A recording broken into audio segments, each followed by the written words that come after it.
Company, you can own a share of it. You can actually walk around this school and say, I own a piece of Microsoft. I own a piece of Instagram. You can actually walk around, and before you leave this school year, some of you are going to own some stocks. We have some people today that's going to help you get to that level. Gentlemen,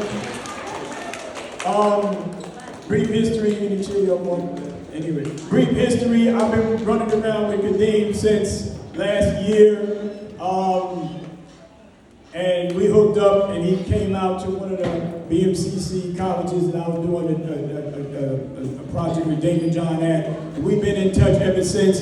He connected me to Mr. Darryl Gibbs, who grew up. I'm gonna let him tell you that story. I'm not gonna ruin the story. But this company is one of the largest financial advisory companies in the world. They got offices everywhere. I'll let you tell that, but you guys are getting a treat that no other school, out of the 1,800 schools in New York City, they pick your school to visit and to be a partner. All right? Remember that.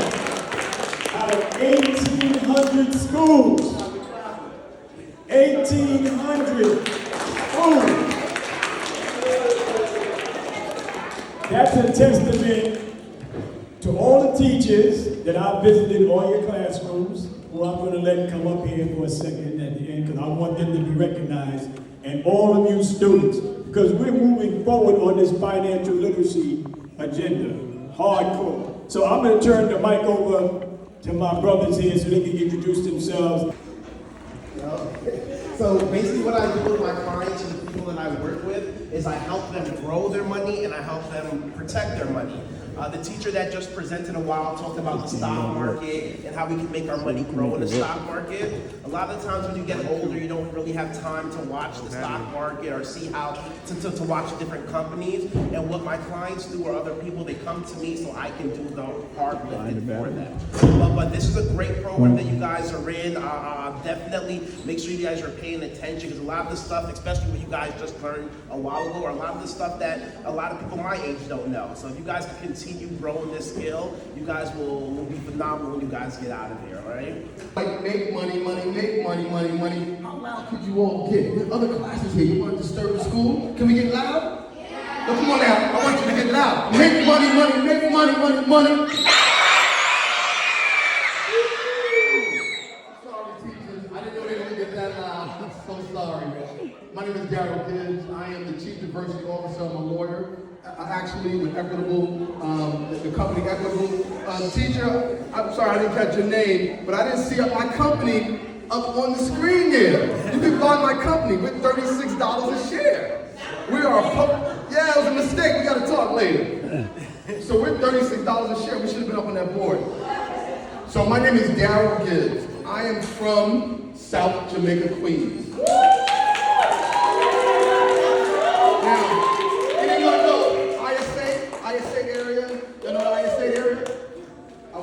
I grew up right across the street from ISA. I went to ISA. Merrick Boulevard. Anybody know that? Merrick Boulevard.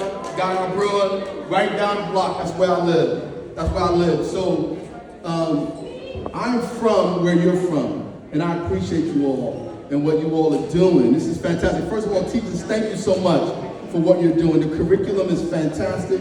The enthusiasm is fantastic. I appreciate all of what you're doing. The presentations were incredible. I need to buy all that stuff, right? I need to invest. I went to ISA. I went to Forest Hills High School. I went to an HBCU for a couple of years.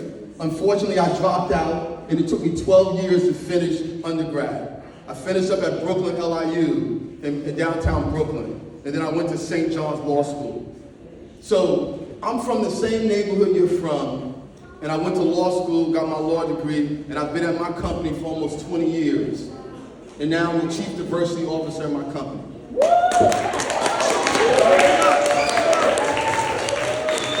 I heard about this program, I thought I wanted to come see it. So I was calling my man, I said, listen, I'm coming to New York. I now live in Charlotte, North Carolina. I moved there a couple of years ago.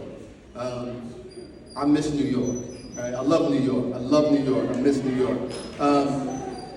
But I was coming up here for some company business, and I said I wanted to come by to your school and make sure I had a chance to see what you all were doing. We really want to figure out how we can partner with you all and continue to push the agenda and push the curriculum and really work with this school and use you as an example of what's possible with respect to learning financial education, entrepreneurship, and making sure that you do what you want to do, how you want to do it when it comes to owning and running your own businesses. So I appreciate you all. Now we're going to ramp it up a bit with Miss Passage. She's going to be sharing and teaching you about the stock market. Clap it up for Miss Passage.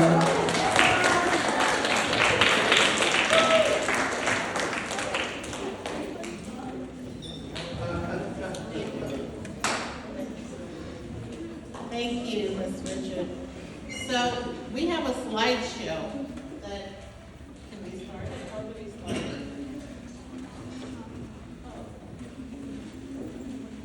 So boys and girls, today I am going to talk a little bit about what is the stock market. And I know this is all unfamiliar territory for you guys because you know about the market, right? You go to your local supermarket and you buy vegetables, you buy candies, potatoes, you see your mom go shopping.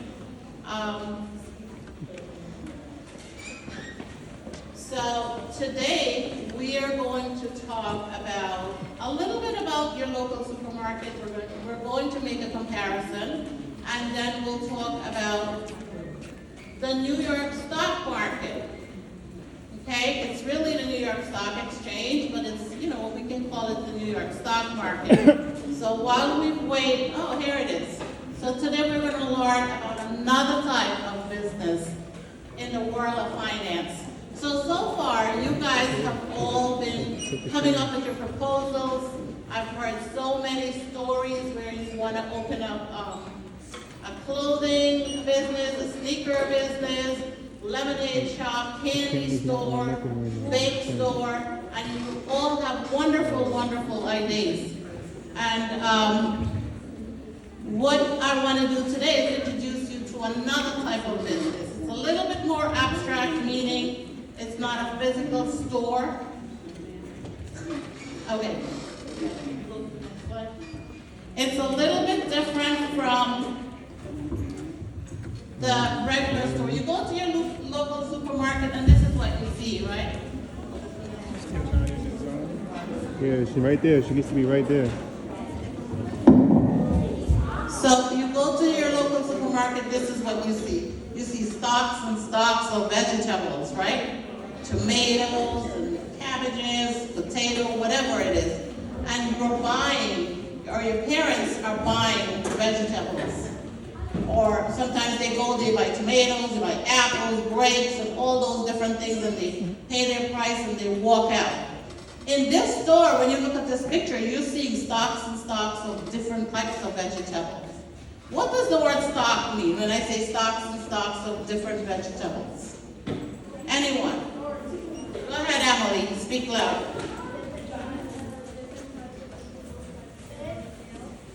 Different types of vegetables that are on sale. When I say we have a stock of tomato, what does it mean? It means that you have a lot of tomatoes, like a whole lot that people could buy. Yeah, so we know stock as being a whole lot, you know, like you have a stock room, some of you in your home, right? So we're going to move. In the vegetable market, what happens? Let's think money now. The person who owns the vegetable market buys tomato for 50 cents a pound. And then when you go into the store, they sell it to you for $1 a pound. What happened there? Come in.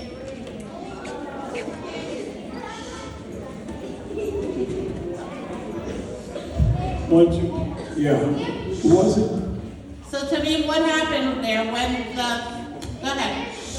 The owner increased the price, which means he will get more profit. Good. The owner increased the price from 50, when he bought it for 50 cents, sold it to a dollar, and he made 50 cents of what? What do we call that?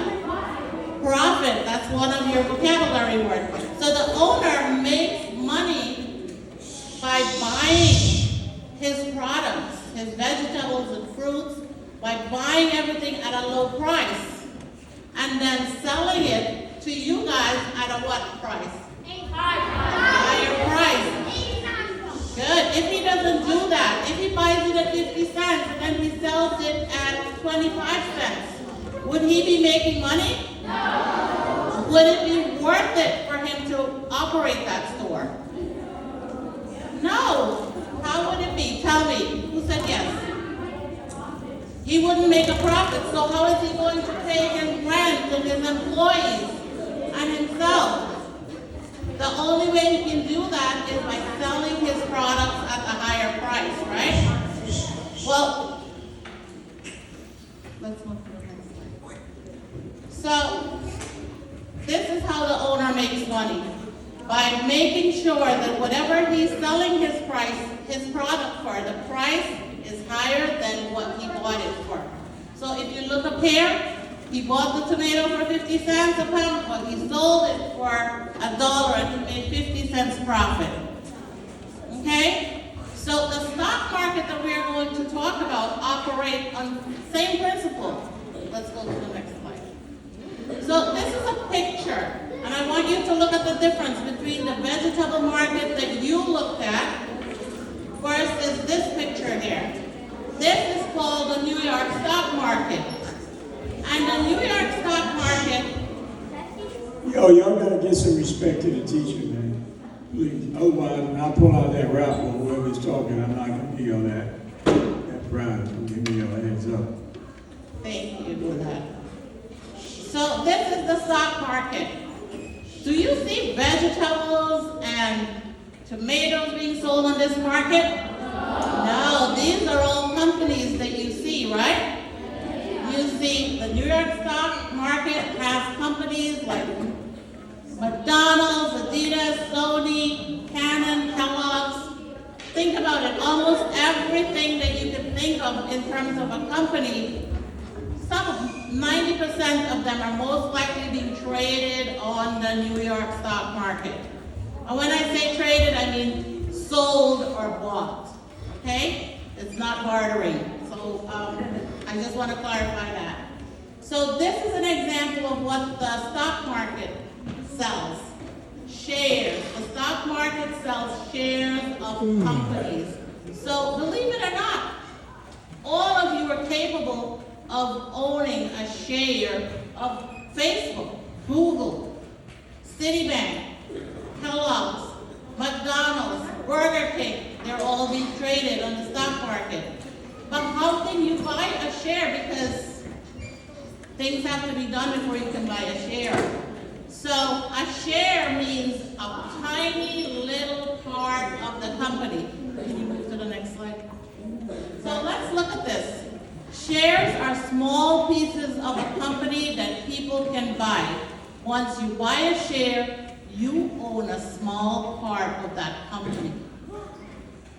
Okay? And if you have shares in Google, if you own many shares in Google, in Facebook, in Dell Technology, Microsoft, you own shares in all of that, we call it our stocks. It's your stock. All of it together is called your stock. All right, any questions about stocks and shares and the difference? I'm trying to get used to that one. You got a question? So when you buy the share, don't you get a small percent of money from the company? Can you repeat that? When you buy the share, don't you get a small percent of money from the company? When you buy your share, you get a small percent of money from the company. You're not, well, that small percent from the company, I'll tell you what. When you buy a share, you own that share. You paid. So let's say, for instance, you buy Pepsi, a share of Pepsi from the New York stock market. It would probably cost you about $170 maybe. So you'll own that one share. Now, if you turn around and you decide tomorrow, oh, I don't want that Pepsi share, I want back my money, I'm gonna sell it. But if tomorrow, when you decide to go sell it, that Pepsi price was dropped to 160. Remember, you bought it at 170, and if you decide to go sell it, and the price is 160, you're gonna lose money. But if the price is higher and you sell it, you're gonna get a profit. But you're talking about something, I believe, that's called dividends. If you hold the stock for a long period of time, and the company is doing well over time, like how you get interest in the bank from putting your money, you can get what's called dividends. It's like a little form of interest that you are getting. So the answer to your question is yes. Depending on. Can you go to the next slide? So the stock market is a place where people buy and sell shares or little parts of companies. Companies offer these shares for sale so they can get money to improve themselves. So a company that put themselves up on the stock market, they're not just doing it for the fun of it. They're doing it because they want your money. When you buy the shares, they get money. And they use that money to make their company a better company, a more profitable company. That's why before you buy a share off the stock market of a company, you have to do your research. Or you get guys like these guys, I believe, who knows about what company you should buy and what company you should not invest in. Okay, last slide. So, this is our motto, right? Make money, make money. You must buy stocks at a low price and sell at a higher price.